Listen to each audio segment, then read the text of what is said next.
Hey everybody. So I called a fellow this week, and when he picked up the phone, he tells me he happens to be in St. Moritz, Switzerland. And wasn't I just there? And I said, yeah.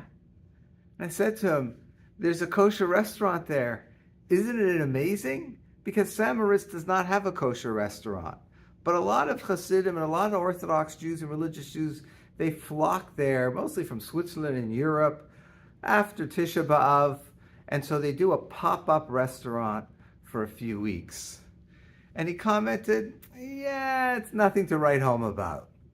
And I said, but it's amazing, though, that there's a restaurant there. Otherwise, we'd be eating tuna out of a can or maybe a cheese sandwich. Like, appreciate what they have. And as we're talking about his experience there, and we were just there, like I said, about a week and a half, 2 weeks ago, and he says, the Swiss people, they're very cold, and he's kind of like feeling, maybe some anti-Semitism from them. Now, I wore my kippah much of the time when I was there. Did I feel that? Maybe here and there, but we had very, very different experiences. And I think part of it had to do with the fact that he had a driver, they drove around. We took the trains everywhere. The trains in Switzerland are unbelievable. They go everywhere. We were in 3 different cities, to the airport, from the airport. There was only one occasion. One night after dinner, we were kind of tired. It was late, so we took an Uber. Other than that, every time we were in the trains and the trams. And it happens to be that we had the best experiences when we were riding those trains. When we went from St. Moritz back to Zurich, there was an elderly couple sitting next to us, and you could see they were hikers, and we were talking to them, and he's going to get off soon.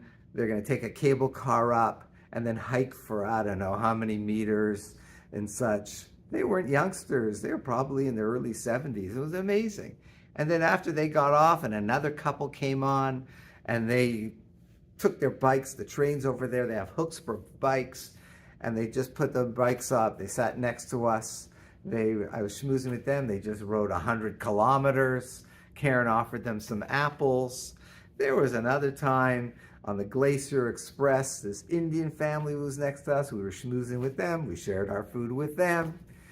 And it was just one after another. One time we missed one of our trains in the station. We were there for a little while, and I see this young couple, and they're on their bikes also with all their gear. And I start schmoozing with them. They're from Munich, and they're driving and camping for 3 days. They have all their gear, their tents and everything, all attached to their bikes. He's showing me pictures.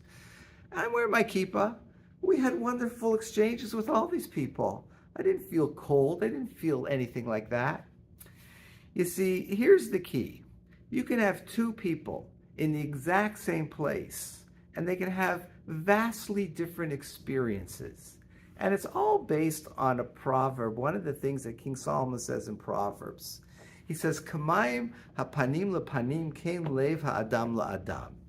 Just like water reflects your face back to you, so too the heart of a person reflects back one another.